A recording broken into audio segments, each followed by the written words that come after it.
Esam Valmiera muižas alus darītavā un dosimies skatīt, kā tad norisinās ražošanas process.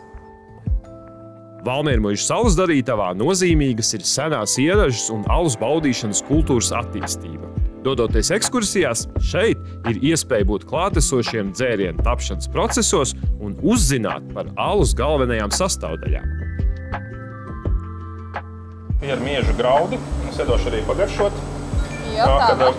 Mēs paņemam miežu graudu un tas ir salds. Tu vari vienkārši paņemt rokā bišķi pagaršot, lai sajūtu šo kraukšķīgo garšu. Kā jūtas saldumu, vai ne? Jā, tā kā. Un tad, lai tā garša, pieņemsim, tā kā mūsu klasiskajā alu gaišajā ir pēc iespējas bagātāk, tad liek kopā dažādus iesalu graudu veidus. Ja? Viens var būt visgaišākais, kas ir ļoti, ļoti viegli grauzdēts. Tad ir mazliet tumšāks, un jo vairāk viņu grauzdē, jo tumšāk tā krāsa paliek, un tad jaucot kopā dažādus šos iesalus, iegūst to bagāto, tumīgo gan krāsu, gan garšu. Ražošanas process ir interesants, bet, manuprāt, arī gan sarežģīts. Arī var pasmaržot aromātiskie apiņi. Jā. Un šo te varētu raksturot, kā, teiksim, ja tā gudri gribētos raksturot, tā ir tāda svaigi pļautas zāles aromāts.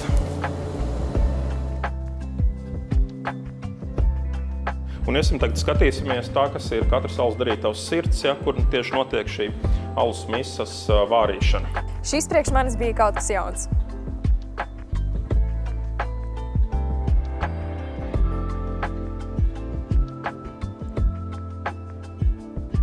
Pirmajā solī mēs samaltos iesalu graudus sajaucam kopā ar ūdeni. Un šeit ir ļoti svarīga precīza temperatūra, kādā to izdarām.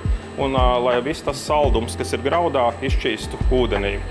Un tad otrs posms pēc tam ir šajā katlā. Mums ir svarīgi paņemt un nofiltrēt nostīm drabiņas, kas ir šie te graudu apvalciņi.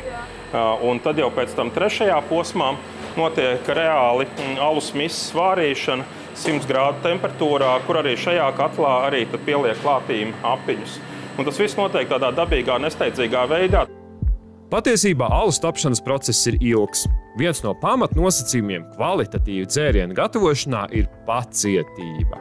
Bet apmeklētāji gan var redzēt katru posmu, izstaigājot darītavas telpas aptuveni pusotras stundas laikā un gala produktu arī nogaršot.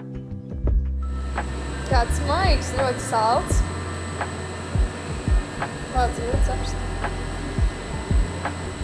Un to sauc par misu, alus misu, bet to arvien nesauc par alu, jo tam nav klātīm pielikts ne rauds, ne raudzēts, ne apiņi.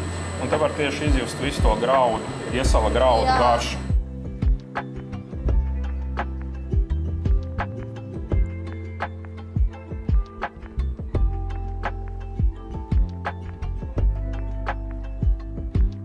Ejam nogaršot. Un tagad šī ir mūsu alus baudīšanas klase. Un man ir prieks iepazīstināt ar Ati, kurš ir mūsu alzinis, nevis somelie, bet alzinis. Un kurš visiem viesiem, kas ciemojas Valmiera muižā, iemāca tieši baudīt alu. Mēs šobrīd iziesim tādu alus baudīšanas rituālu. Un tad pats pirmais, ko tu vari izdarīt, ir tīri vizuāli novērtēt. Kā krāsu. Ja, tāds zeltains tonis, to redzēt putu cepurīti. Un šis ir Valmiera muižas bezalkoholiskais alus. Mēs sakam, ka ja vēlme ir baudīt, mēs lējam skaistā glāzē, kas ir viens arī neatņemama sastāvdaļa. Un otrs, tad mēs jūtam aromāti uz mēles, mēs varam izgaršot konkrētas garšas, kur viss pārējais, un tas tad nāk no tā deguna. Lūk, kas tad tie par svētkiem, ja nav tosta? Lūk, un mums Valmiera muižā ir tāds īpašs tosts, ko mēs izmantojam tādā savā saimē.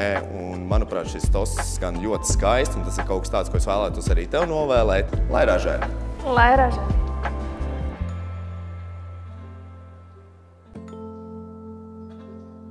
Man patīk, ka šeit var baudīt ne tikai tradicionālo alu, kā mēs to saprotam, bet arī bezalkoholiskus dažādas dzērienus, tā skaitā arī bezalkoholisko alu, bet vēl šeit var dažādas aktivitātes piedzīvot un arī godus svinēt vai arī vienkārši papusdienāt, jo teritorija ir gana plaša un tā ļauj pieredzēt diezgan daudz.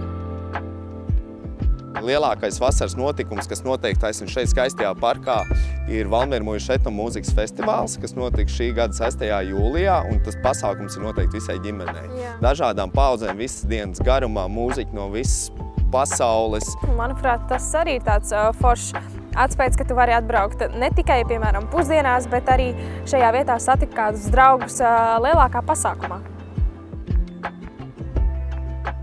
Un kāds neparasts jaunums alus darītavā ir degalus, jeb dedzināts alus, kas nu tiek glabāts īpašās ozolkoku mucās jaunizveidotā pagrabā, ko apmeklēt varēs no 1. jūlija, taču mums, precīzāk Nikijai, ir iespēja šo vietu parādīt jau tagad.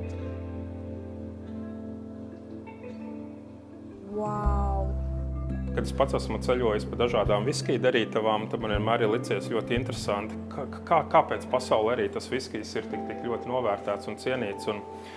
Un tad, mācoties no tām viskiju darītavām, mēs sapratām, ka to mūsu degalu mēs arī varam noguldīt līdzīgi kā viskijam, milzīgās 500 litrīgās šerija mucās, un rezultātā ilgstoši tur 5 vai 10 gadus tam glabājoties šajā mucā, iegūt mūsu degalus tai viskiju mucai līdzīgo garšu. Manuprāt, šī vieta ir par tādu senu tradīciju saglabāšanu un tajā pašā laikā arī integrēšanu mūsdienu laikam atbilstoši, un manuprāt, tas ir ļoti svarīgi.